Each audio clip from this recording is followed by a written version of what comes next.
සුබ දවසක් වේවා. අපි අද කතා කරන්න හදන්නේ PID ඇල්ගොරිතම් එක කොහොමද වැඩ කරන්නේ කියලා. ඒතකොට ඉන්ඩස්ට්‍රි එකේ පාවිච්චි වෙන මේ මෙතඩ් එක ගොඩාක් පාවිච්චි වෙනවා. විශේෂයෙන්ම අපි ස්පීඩ් කන්ට්‍රෝලින් වලට, ටෙම්පරේචර් කන්ට්‍රෝලින් වලට, වෝටර් ටැංක් ලෙවල් කන්ට්‍රෝලින් වලට, ප්‍රෙෂර් කන්ට්‍රෝලින් වලට, ෆ්ලෝ රේට් කන්ට්‍රෝලින් වලට. ඒ කියන්නේ අපිට ප්‍රොපෝෂනල් කන්ට්‍රෝල් කරන්න එහෙම නැත්නම් ලීනියර් නැති ඒවා කන්ට්‍රෝල් කරන්න අපි මේ මැතමැටිකල් ඇල්ගොරිතම් එක කන්ට්‍රෝල් එකක් ඇතුලේ ඉම්ප්ලිමන්ට් කරනවා. ඉම්ප්ලිමන්ට් කළා මේක හරහා අපිට පුළුවන් ලීනියර් නෙවෙන ඕන කොම්පොනන්ට් එකක් ලීනියර් ලෙවල් එකට කන්වර්ට් කරගෙන අපිට ඕන විදිහට කන්ට්‍රෝල් කරන්න.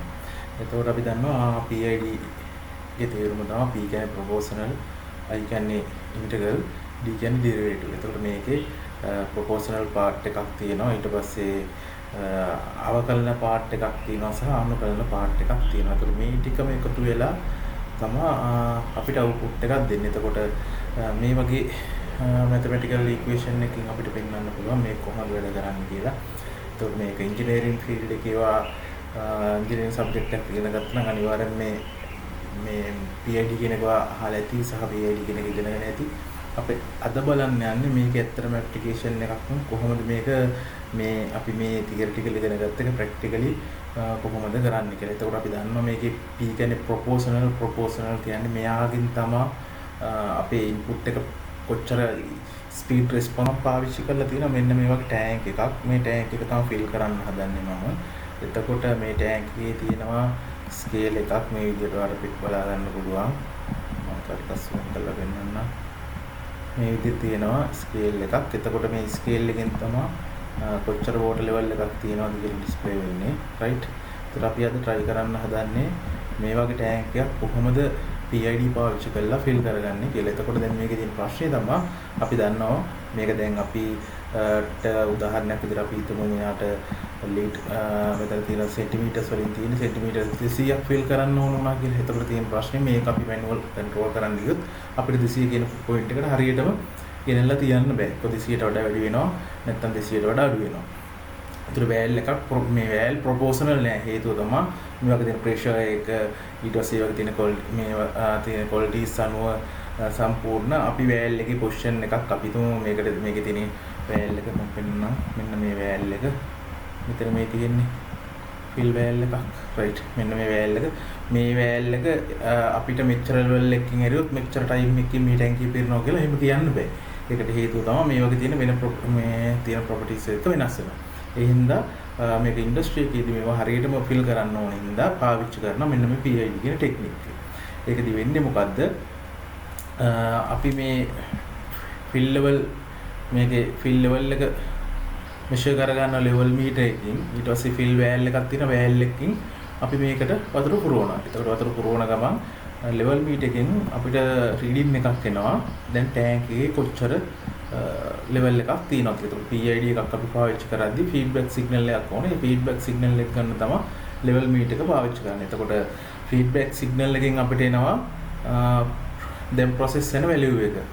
ඊට පස්සේ අපි දෙනවා සෙට් පොයින්ට් එක. අපි යාට දෙනවා මට මෙච්චරක් යන්න කියලා. PLC එක තුළට කියනවා මට මෙන්න මෙච්චර ලෙවල් එකකට යන්න ඕන කියලා. ඊට පස්සේ PLC එක මේ PID එක ප්‍රෝග්‍රෑම් කරලා දෙන. එතකොට එයා PID එකෙන් ෆිල් වෑල් එකට සිග්නල් එකක් දෙනවා. දීලා ලෙවල් මීටර් එක දිහා බලන් ඉන්නවා. ලෙවල් එක අප් වෙනවා දිහා. එතකොට PID ඇල්ගොරිතම් එකට අනුව එයා මොකද කරන්නේ? මුල ඉක්මනට ෆිල් කළා අන්තිම හරියේ ස්ලෝ ෆිල් කරගන්නවා. දැන් අපි ෆිල් කරන්න ගියොත් අපි ඒක ගානටම ෆිල් කළා අපි වෑල් එක වහනවා. එතකොට තියෙන මේ කො තියෙන ලෙවල් එකට වඩා වැඩිපුර යන්න පුළුවන්. නැත්නම් අපි ඊට වඩා අඩු ලෙවල් එකකදී වහ ගන්න පුළුවන්. නැත්නම් අපි හිමි ස්ලෝම කරලා වෑල් එක යවුවොත් ගොඩක් වෙලා යන්න පුළුවන්. එතකොට PID කියන එක පාවිච්චි කරන්නේ ඉක්මනට ඇකියුරේට් වෙන විදිහට මේ වගේ දෙයක් කරගන්නේ කොහොමද කියලා බලන්න. රයිට්. එතකොට අපි PID කතා කරද්දී අනිවාර්යයෙන්ම අපි දන්න කාරණාවක් තමයි ඔයාලා අහලා තියෙන වචනයක් තමයි ඕවර්ෂූට් වෙනවා කියලා තියෙනවා. ඊට පස්සේ ස්ටඩි ස්ටේට් ටැංක් එක දැන් තියෙනවා. මම මේ ඇත්තටම මගේ PLC එකට මම හදාගත්ත පොඩි software එකක් තියෙන. මේ software එක කෙලිම PLC එකත් එක්ක connect කරලා තියෙන්නේ. ඒකෝල real time data monitor කරන්න පුළුවන්. ඉතින් මගේ මේ webcam එක නැත්නම් මට PLC එක පෙන්වන්න පුළුවන්. PLC එක මම direct connect කරන් ඉන්නේ. PLC එක හරහා තමයි ඇත්තටම මෙයාට signal එන්නේ මේ වෑල් එකට. අපි බලමු මොකද වෙන්නේ කියලා. දැන් මම set point එක 200ට දීලා තියෙනවා. p gain එක දීලා තියෙනවා 5ක්. ඊට පස්සේ i එකට value එකක් දීලත් නැහැ. එතකොට derivative එකට value එකක් දීලත් නැහැ. ඒ කියන්නේ මෙයා error correction එකක් කරන්නේ නැහැ. proportional gain එකක් විතරයි තියෙන්නේ. අපි බලමු මොකද්ද response එක කියලා. හරිද? right. අපි start කරමු. tank එක fill කරන්න 200 level එක තමයි target එක. අපි බලමු මොකද වෙන්නේ කියලා. right. මම PLC එකට data එක යවනවා start වෙන්න කියලා. right. දැන් ඔයාලට පේනවා ඇති set point එක 200ට set වෙනවා. මෙතන තියෙන set point එක දැන් මේ නිල් පාටෙන් පේන්නේ tank එක fill වෙනවා. දැන් ඔයාලට පේන මුල ඉක්මනට fill වෙනවා මෙයා. curve එකේ angle එකකින් පේන මුල හරි ඉක්මනට fill වෙලා එන්න rate එක මොකද වෙන්නේ? අඩු වෙනවා. ඒක තමයි proportional P component එකේ ලක්ෂණය ඒක තමයි. එයා error එක අඩු වෙනකොට එයා gain එකත් අඩු වෙනවා. right. දැන් ඊට පස්සේ මොකද උනේ? හරි. ඔයාලට පේනවා ඇති දැන් මෙතනදී උනේ තමයි tank එක fill වුණා. හැබැයි මොකද්ද? 200 level එකට ගියේ නෑ. හේතුව තමයි PID එකේදී proportional value එකකින් සම්පූර්ණ අපේ තියෙන අපිට ඕන target එකට කෙලින්ම යන්න බෑ. එතකොට මොකද වෙන්නේ? එක්ක වැඩිපුර යනවා නැත්තම් අඩු වෙනවා. අපි එතකොට මෙන්න මේ වගේ එකක් මේ තියෙන්නේ. දැන් මෙතන අපිට යන්න ඕන target level එක තියෙනවා. නමුත් ඇත්තටම මේ වෙලාවේ tank එක ගිහිල්ලා තියෙන්නේ 50.3ට ගිහිල්ලා මෙයා නැවතිලා ඉන්නවා. හරිද? එතනින් එහාට මේ correction එක වෙන්නේ නැහැ. එතකොට මේ වගේ වෙනස් වෙන්නේ නැති error එකක් දැන් set වෙලා තියෙනවා. හරිද? ඒ හේතුව තමයි අපි මෙතන i value එකක් use කළා නැති හින්දා. දැන් එතකොට මෙන්න මේ වගේ එකට අපි කියනවා steady state error එකක් කියලා. හරි? එතකොට මේ error එක තියෙනවා. මෙතනින් එහාට වෙනස් වෙන්නේ නැහැ. අපි මේ එතකොට මේ error එක වෙනස් කරන්න ඕන නම් ඔයා i වල value එක වෙනස් කරන්න ඕනේ. අපි ඊළඟට බලමු i වලට value එකක් දීලා කොහොමද response එක කියලා මෙන්න මේ steady state error එක යා නිවැරදි කරගන්නේද කියලා. right. අපි බලමු ඊළඟට ඒක කරන්න කොහොමද කියලා. right. දැන් මම කරලා තියෙන්නේ proportional gain එකත් එක්ක i value එකක් දීලා තියෙනවා. එතකොට ඇත්තටම මෙතන i value එක කියන්නේ තප්පර කොච්චරකට සැරයක් මෙයා error correction එක කරන්න ඕනේද කියන idea එක. එතකොට මෙතන තප්පර මෙතන මම දීලා තියෙන තප්පර 30 කියන fact එක. එතකොට ඊට related තමයි මෙයා error correction කරන්නේ. අපි බලමු දැන් කලින් ඔයාලා දැක්කා 250ට අපි value එක 200ට set කරාම 200ට කියන 150ට වගේ ගිහින් නැවතුණා. දැන් අපි i gain එකකුත් දීලා තියෙනවා. එහෙම නැත්නම් integral value එකකුත් දීලා තියෙනවා. දීලා check කරලා බලමු මොකද වෙන්නේ කියලා. මම start එකට PLC එකට command එකක් දෙනවා fill කරන්න කියලා බලමු මොකද වෙන්නේ. right. හරි. දැන් අර විදිහටම එයා proportional gain එක හරහා මොකද වෙන්නේ? output එක වැඩි කරයි යනවා. මේ නිල් පාට line එකේ පේන්නේ වාට දැනට fill වෙලා තියෙන level එක රතු පාට line එකෙන් පේන්නේ කොච්චර fill වෙන්න ඕනද කියලා. ඒක තමයි set point එක. මම 200ක් නේ දීලා තියෙන්නේ. අපි බලමු.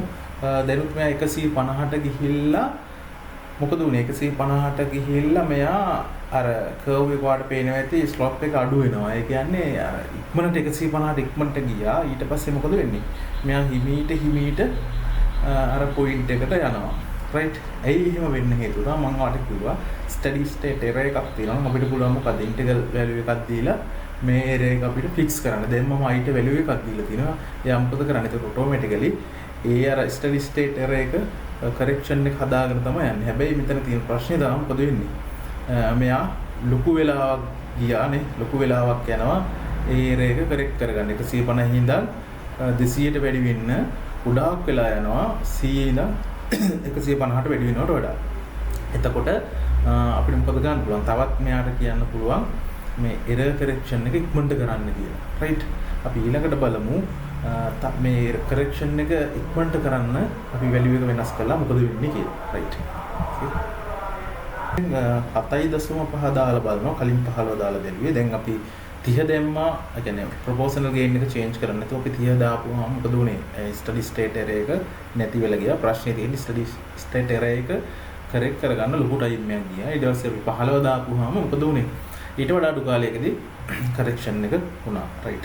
දැන් මම කලින් තිබුණේ 15 දැන් 7.5 දාලා බලනවා මොකද වෙන්නේ කියලා. ඔයාලට තේරෙනවා මෙන්න මෙතන මේ integral value එක මම 7.5 වෙනස් කරලා තියෙනවා. බලමු මොකද වෙන්නේ කියලා. මම PLC request එකක් යවනවා. fill කරන්න කියලා. right හරි. දැන් 7.5 දාලා තියෙන්නේ. ඒ කියන්නේ මම error correction එක තවත් ටිකක් වැඩි කරන්න කියලා PLC එකට රික්වෙස්ට් කරලා තියෙන්නේ. අපි බලමු මොකද වෙන්නේ කියලා.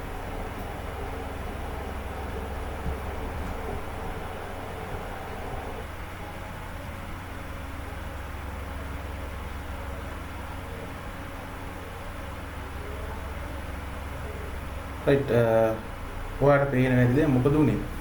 curve එකේ කලින් angle එක ගොඩක් වෙනස් වුණා. දැන් 7.5 දාගම මොකද උනේ? ඊටත් වඩා ඉක්මනට මෙයා response කරා. හරියටම දැන් receive කියන line එකට ඉක්මනට ආවා. මෙන්න මේ විදිහට අපිට පුළුවනි මොකද්ද? මේ විදිහේ values වෙනස් කරලා මේක optimize කරගන්න ඉක්මනට response කරන විදිහට. අපි බලමු තව ටිකක් මේක වෙනස් කරලා මොකද වෙන්නේ කියලා. ඊළඟ value එකක් දාලා. right දැන් අපි කලින් දැම්මා අපි දැන් දාලා තියෙනවා ඉන්ටග්‍රල් වැලියු ගොඩාක් අඩු කරලා තියෙනවා 3.25ට අපි බලමු මොකද වෙන්නේ කියලා ටැංක් එක ෆිල් වෙන්න කියලා අපි රික්වෙස්ට් එකක් කරමු PLC එකට මොකද්ද වෙන්නේ කියලා බලමු දැන් ඊටත් වඩා ඉක්මනට මෙයා අපිට රෙස්පොන්ස් කරයි කියලා right ස්ටාර්ට් වෙනවා ඔයා වීඩියෝ එකේ පොඩ්ඩක් පිටිපස්සට ආපහු අරන් ගිහලා බලන්න මේ ස්ලෝප් එකට වෙන වැඩේ i value එක වෙනස් කරනවත් එක්කම අර මුල් අවස්ථාවේදී කෙලින්ම යම් 150ට විතර ගිහිල්ලා දිගටම ස්ටඩි ස්ටේට් error එකක් තිබුණා ඊට පස්සේ දැන් අපි කරේ ඉන්ටග්‍රල් වැලියු එක වෙනස් කර මොකද කරේ මේ ස්ටඩි ස්ටේට් error එක 0 කරගන්න තමයි try කරේ ඒක 0 වුණා අපි දැන් අපි තව ආසන්නයටම ආවා දැන් අපි තව ටිකක් වැඩි කරා ඔයාලට පේනවා ඇති දැන් පොඩි විශේෂත්වයක් වෙනවා මොකද කරේ මම මෙයා මෙතන බලන්න මම මෙයාව වැඩි කරාම මොකද උනේ ඔයාලට පේනවා මෙතන වෙලා තියෙන මොකද ඕවර්ෂූට් එකක් වෙනවා දැන් අතට බලන්න මෙතන ඕවර්ෂූට් එකක් වෙනවා ඒ කියන්නේ ෆිල් ලෙවල් එකට වඩා උඩට ගිහිල්ලා ඕවර්ෂූට් වෙනවා අපි ඕනවට වඩා ඉන්ටග්‍රල් වැලියු එක වෙනස් කරොත් මේ පේන එක මම zoom කරා අපි ඕනවට වඩා ඉන්ටග්‍රල් වැලියු එක වෙනස් කරොත් මොකද වෙන්නේ එයා ඕවර්ෂූට් එකක් වෙන්න පුළුවන් ඒ හින්දා අපි මෙන්න මේක තමයි PID වලදී අපි දැනගන්න ඕනේ අපිට values අපිට ඕන විදිහට ගොඩාක් වෙනස් කරන්න බෑ වෙනස් කර බල ඔප්ටිමම් වැලියු එක කරගන්න ඕනේ. එතකොට මුලින් වාට මතකයි මුලින් මෙයා යටින් ගිහිල්ලා නැවතුණා. එහෙම නැත්නම් ස්ටඩි ස්ටේට් error එකක් තිබ්බා නෙගටිව් ස්ටඩි ස්ටේට් error එකක්. අපි ඒක ඉන්ටග්‍රල් වැලියු එක වෙනස් කරගෙන ටික ටික හදන් ආවා. එතකොට 7 දී වගේ හොඳ අගයක් තිබුණා. ඊටත් වඩා මම වැඩි කරනකොට මොකද උනේ? ඕවර්ෂූට් එකක් වෙනවා. ඒ කියන්නේ ඕවර්ෂූට් කියන්නේ මේ එතකොට මේ ටැංක් එක ඇත්තටම ෆිල් ලෙවල් එකට වඩා අපි තියෙන ලෙවල් එකට වඩා වැඩි වෙනවා මේක ආපහු තිබ්බ තැනට ආවේ මම ඩිස්චාර්ජ් වෑල් එක යූස් කරන හින්දා ඔයා එහෙම නොකළා නම් මොකද වෙන්නේ අනිවාර්යෙන් මෙයාව ඩිස්චාර්ජ් වෑල් එකක් තිබුණ නැත්නම් මෙයාව පොසිටිව් ආපහු ලෙවල් එකට වඩා උඩට යනවා එතකොට අපි මොකද කරන්නේ දැන් මේ හැබැයි මේකේ තියෙන විශේෂත්වය තමයි මෙහෙම ඕවර්ෂූට් එකක් වුණාට රෙස්පොන්ස් ටයිම් එක ගොඩක් වැඩි. ඒ කියන්නේ ටක් ගාලා මේ තැනට එනවා හැබැයි පොඩි ප්‍රශ්නයකට තියෙන්නේ මෙයාව ඕවර්ෂූට් වෙනවා. අපි බලමු ඒකට මොකද්ද කරන්න පුළුවන් කියලා ඊළඟට.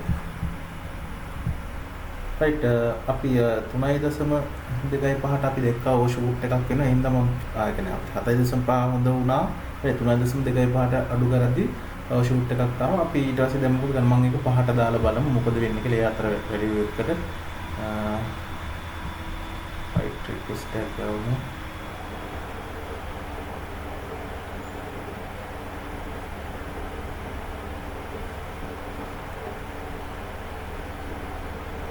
අපි ඇත්තටම මේ PID කියන part එක use කරේ නෑ මේ PI කියන control එක තමයි ඇත්තටම PID වලින් PI එකයි විතරයි use කරේ tank port level එක adjust කරද්දී එතකොට අපි ඉතින් ඒක එක application අනුව පාවිච්චි කරන්න මොන component එකද කියලා වෙනස් වෙනවා right ඔයාලට පේනවා ඇති දැන් හරියට මෙයා මොකද වෙන්නේ මෙයා දැන් overshoot එකක් නැතුව මෙතන පේනවා ඇති overshoot එකක් නැතුව හරියටම level එකට එනවා අරටත් වඩා ඉක්මනට. ඒ කියන්නේ 7.5ත් ආවා 15ත් ආවා 3.25 ඕවර්ෂූට් එකක් වුණා. අපි තව ටිකක් වෙනස් කරපුවා. ඉතින් මේ විදිහට පුළුවන් අපිට මෙන්න මේක තමයි PID අපි ටියුන් කරනවා කියලා කරන්නේ. කියන්නේ අපි හොයාගන්න වැලියු එක මේ විදිහට graph එකෙන් අපිට බලන්න පුළුවන්. ඒත් මේ වැලියු එක වෙනස් කරපුවම මෙයා කොහොමද අපිට රෙස්පොන්ස් කරන්න කියලා බලන්න පුළුවන්. බලලා මේ ඔප්ටිමම් වැලියු එක අපි VLC එක තුල සේව් කරන් පස්සේ මෙයා මොකද වෙන්නේ? අපි දෙන සෙට් පොයින්ට් එකට මේ ලෙවල් එකට ටක් ගාලා මෙයා මේ විදිහට රෙස්පොන්ඩ් කරනවා. අපි බලමු ඊළඟට මෙන්න මෙතන ලෙවල් එක පොඩ්ඩක් වෙනස් කරලා බලමු. පාර්ට් එක මොකද්ද රෙස්පොන්ඩ් කරන්නේ? ඇත්තටම ඩෙරිවේටිව් පාර්ට් එක වෙන්නේ මෙයා බ්‍රේක් කරනවා වගේ. කියන්නේ අපි ප්‍රොපෝෂනල් පාර්ට් එකකින් ඇක්සලරේට් වෙනකොට ඩෙරිවේටිව් පාර්ට් එක මොකද කරන්නේ? අල්ලගෙන නවත්තනවා වගේ වැඩක් වෙන්නේ. අපි බලමු මොකද වෙන්නේ කියලා. මම මේ ඩෙරිවේටිව් පාර්ට් එකට අගයක් දානවා. දාලා ඉවරලා මෙයාව රීසෙට් කළා. අපි නැවත මෙයාව රන් කරලා බලමු. අර දැන් ඔයාලට මතකයි මම 3යි 5යි දාලා තියෙද්දි ගාන්ට් ස්මූත්ලි අදාළ පොයින්ට් එකට ගියා. දැන් අපි ඩෙරිවේටිව් වැලියු එක 5ක් කියලා දාලා තියෙනවා. මොකද වෙන්නේ කියලා බලමු. මම ස්ටාර්ට් කරනවා. රයිට් වල පේනවා ටැග් එක ෆිල් වෙනවා.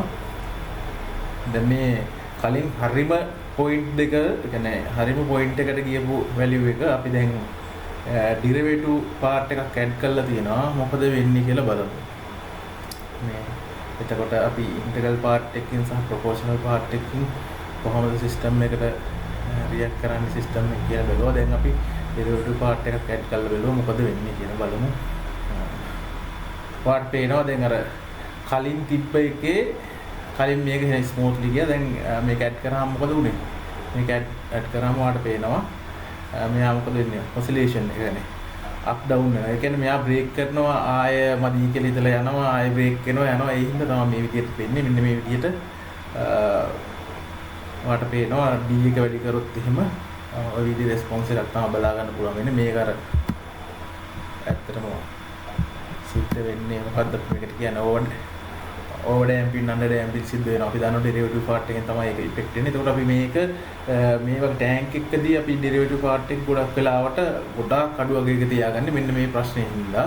එතකොට මේකෙන් මට පෙන්වන්න ඕනේ මේකෙන් කොහොමද සිස්ටම් එකට මේ විදිහට මේ සිස්ටම් එකට ඉෆෙක්ට් වෙන්නේ කියලා. ඉතින් මේක තමයි PID කියන එක ඉන්ඩස්ට්‍රියල් ඇප්ලිකේෂන් එකකට පාවිච්චි වෙන විදිය. හරිද? එතකොට මේක සම්පූර්ණ මම පෙන්වන්නම්. මේ ප්‍රෝග්‍රෑම් කරලා තියෙන්නේ මේ PLC එකේ ලයිව් දුවනවා. මේ PLC එක මම කනෙක්ට් කරලා තියෙන්නේ. එතකොට ඔයාලට බලා ගන්න පුළුවන් මේකේ වැලියුස් වෙනස් වෙන විදිහ මම පෙන්වන්නම්. මේ software එක අපේ PLC software එක TI portal එක. right. මේ පේන ඇති PLC එකේ වැලියුස් රන් වෙනවා. එතකොට මේක PLC ප්‍රෝග්‍රෑම් එකක් කරහා තමයි ওই විදිහේ රෙස්පොන්ඩ් එකක් ඔයාලට පෙන්වන්නේ. මේ තියෙන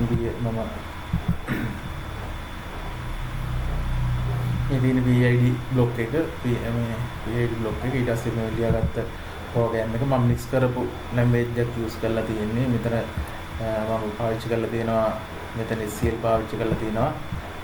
ඊට පස්සේ PID එක දාන්න පාවිච්චි කරලා තියෙන්නේ ladder. එතකොට මෙන්න මේ විදිහේ ඒ කියන්නේ මේවා ඉන්ඩස්ට්‍රි එක පාවිච්චි වෙන දේවල් සහ අපිට ප්‍රැක්ටිකලි අපි